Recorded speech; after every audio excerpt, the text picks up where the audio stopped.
Sa oras na ito, dakilang Ama, Ikaw ay patuloy naming pupurihin.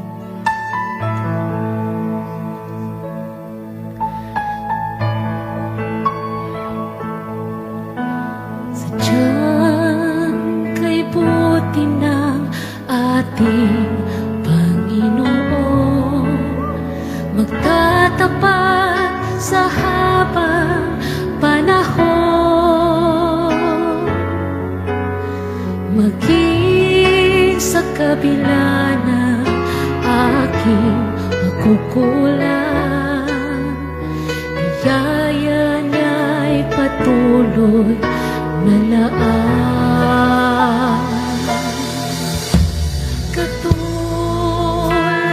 ng pagsinag ng gintong araw, patuloy siyang nagbibigay ng law.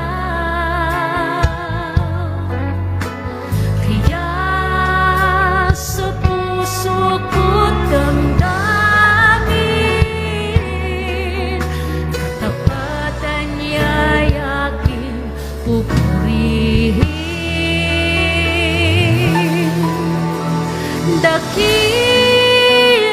ka, O Diyos, tapat ka ngang tunay, magmula pa sa ugat ng aming lahi.